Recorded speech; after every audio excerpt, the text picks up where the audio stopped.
बहुत दिन से आने के बारे में सोचा करता था कि धौज गांव में आऊंगा, आपसे मुलाकात करूंगा, आपकी चाय पीऊंगा, लेकिन नसीब में इलेक्शन टाइम पे आना लिखा हुआ था, तो आज आपके बीच हाजिर हुआ। वादा किया गया था उजालों का क्या हुआ, वादा किया गया था उजालों का क्या हुआ, जन्नत के उन हसीन हवालों का क्या हुआ। शाहों की सैर के लिए रास्ते तो बन गए, लेकिन हमारे पैर के छालों का क्या हुआ। फौज वालों, आने वाली 5 तारीख को आपके अपने घरों से बाहर निकलना है और न सिर्फ एनआईटी फरीदाबाद के मुस्तकबिल का फैसला करना है, बल्कि हरियाणा के भी मुस्तकबिल का फैसला करना है।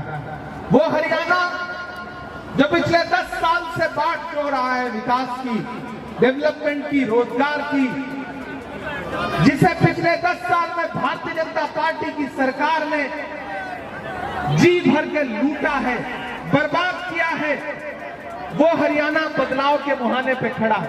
आप बड़ी तादाद में यहाँ इकट्ठा हैं। मैं नीरज शर्मा जी के लिए आपसे अपील करने आया हूँ। मेरे भाई, ये इलेक्शन बहुत जरूरी इलेक्शन है। अगर आपको ये लगता है कि इलेक्शन सिर्फ विधानसभा में वोट देने का इलेक्शन है, तो आप गलतफहमी के शिकार हैं। ये इलेक्शन सिर्फ विधानसभा में एक विधायक चुनने का इलेक्शन नहीं है। दरअसल जिसका राज हरियाणा पे होता है, जिसके पास हरियाणा होता है, उसी के पास दिल्ली होती है। ये इलेक्शन हरियाणा जीतने के साथ साथ आने वाले दिनों में दिल्ली की गद्दी पे राहुल गांधी को प्रधानमंत्री बना के बैठाने का इलेक्शन है। मैं इसलिए आपके बीच में आया हूं। मैं कल जम्मू कश्मीर में था, सभाएं कर रहा था। रात में 1 बजे दिल्ली लौट के आया और सुबह से इंतजार कर रहा था कि जल्दी से फौज के लोगों के बीच में जाऊं, आपसे गुफ्तगू करूं। यहाँ तमाम बुजुर्ग बैठे हुए हैं। मेरे भाई, आपको 2 बातें समझनी है। भारतीय जनता पार्टी बुरी तरह से हरियाणा में सरकार से बाहर जा रही है, हारने जा रही है। गांव गांव में चले जाओ, लोग एक ही बात कह रहे हैं कि इस बार भाजपा के लिए कुछ भी नहीं है। हाथ का पंजा कमल के फूल को उखाड़ के किनारे रख देगा तालाब से, इसमें कोई दो राय नहीं है। लेकिन एक बात आपको समझनी पड़ेगी, भाजपा बहुत शातिर पार्टी है। जब वो जानती है कि वो अकेले नहीं जीत पाएगी, तो फिर वो और अपने दोस्तों को शामिल करती है ताकि आपका वोट बढ़ सके, ताकि बंटवारा हो सके। तो एक चीज आप ये जान लो, बंटने का मतलब है नुकसान होना, बंटने का मतलब है भारतीय जनता पार्टी को फायदा होना। ये जो चाबियां लेके घूम रहे हैं लोग, कल तक भाजपा के ताले में ही फिट थे, आज चाबी लेकर के निकल आए, लेकिन कल तक कौन से ताले में फिट थे? नरेंद्र मोदी जी वाले ताले में फिट थे, अमित शाह जी वाले ताले में फिट थे कि नहीं थे? खट्टर साहब ही उस ताले को इसी चाबी से खोला करते थे कि नहीं करते थे? और एक चीज जान लो, मैंने सुना है यहाँ एक साहब ऐनक लेके भी आए हैं। आप वो ऐनक लगाओगे तो चेहरा नरेंद्र मोदी का दिखेगा, किसी और का नहीं दिखेगा। ये चाबी हो या ऐनक हो, सबके साथ मुझे पता है कहां जाके जुड़े हैं। बहुत बुलंद फजा में तेरी पतंग सही, मुझे पता है, मगर डोर किसके हाथ में है। दिल्ली में कौन बैठ करके डोर घुमा रहा है, हमें पता है। ये इलेक्शन डेवलपमेंट का इलेक्शन है। भाजपा बांटने की राजनीति करती है, कांग्रेस पार्टी बांटने की राजनीति नहीं करती।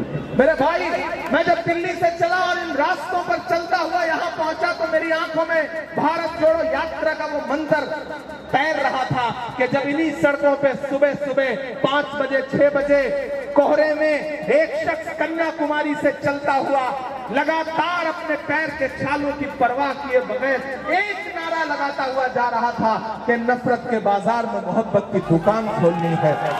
एक नारा लगा रहा था कि नफरत छोड़ो, भारत जोड़ो।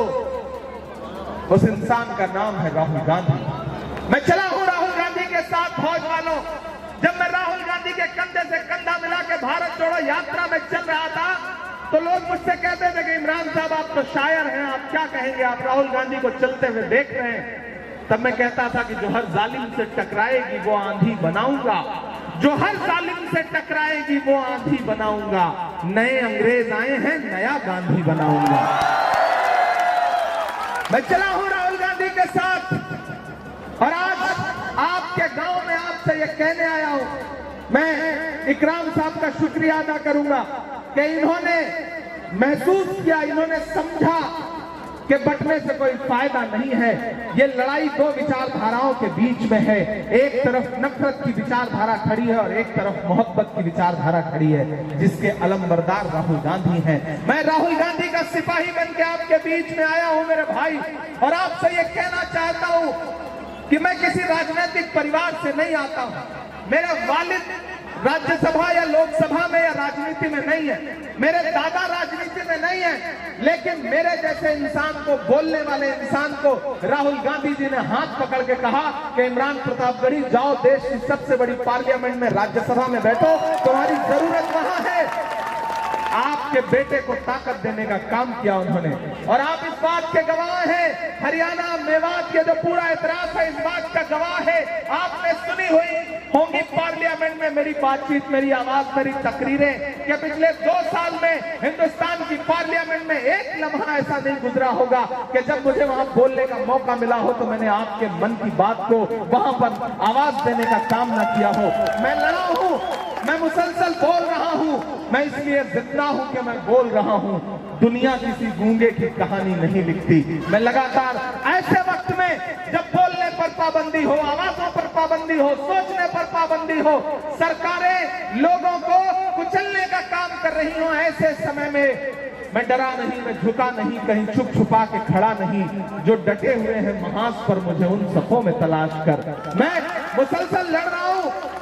और यहां इसलिए आया हूं मेरे भाई कि पार्लियामेंट में हमारे दोस्त हैं दीपेंद्र हुड्डा जी, भाई हैं हमारे वो। उन्होंने मुझसे कहा कि इमरान भाई, नीरज शर्मा के लिए एनआईटी फरीदाबाद जाइए, वहां लोगों से अपील करिए, उनको समझाइए कि सरकार बनने जा रही है, एक तरफा सरकार बनने जा रही है। मंदिरों में भजन चल रहा है, मस्जिदों में दुआ चल रही है, जिस तरफ भी नजर तुम उठाओ कांग्रेस की हवा चल रही है।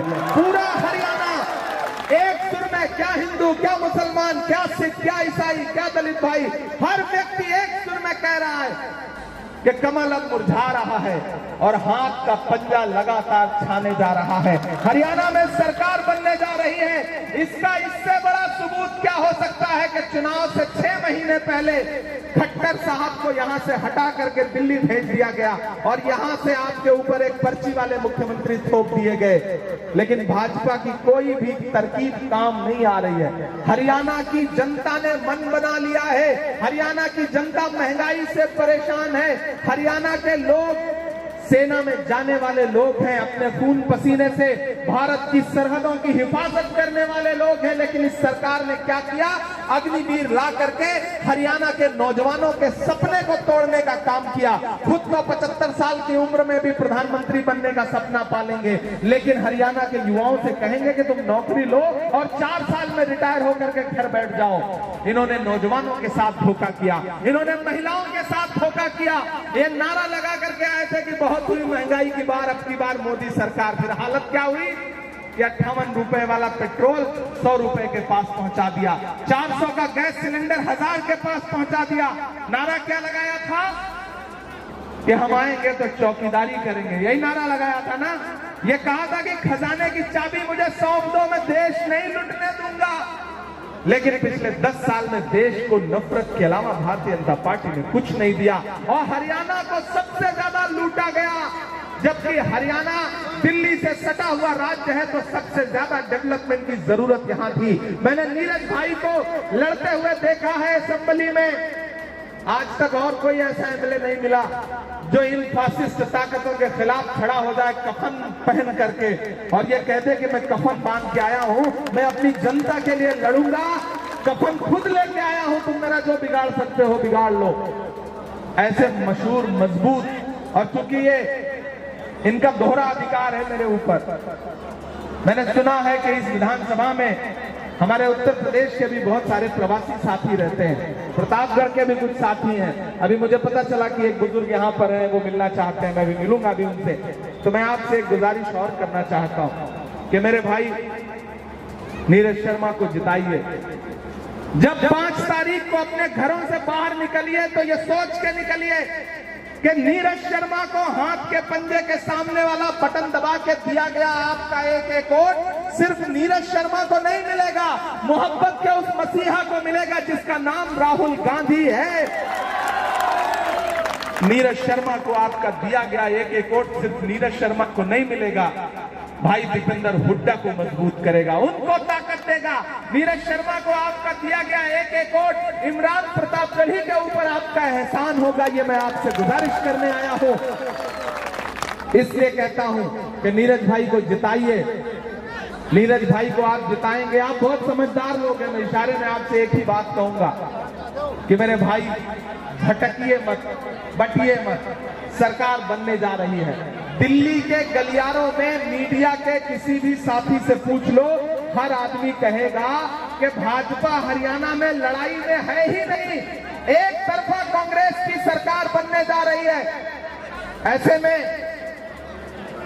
मेरी आपसे गुजारिश है कि जब सरकार बनने जा रही है तो उस बनती हुई सरकार पे अपना हक जताओ, सरकार को एहसास दिलाओ, पार्टी को यह एहसास दिलाओ कि आप सबके समर्थन से सरकार बनी है। आपने नीरज जी को जिता करके असेंबली पहुंचाया है, तब सरकार बनी। ABL 24 न्यूज, सच दिखेगा आप। ABL 24 न्यूज को सब्सक्राइब करें, ताजा खबरों के लिए बेल आइकन को दबाएं।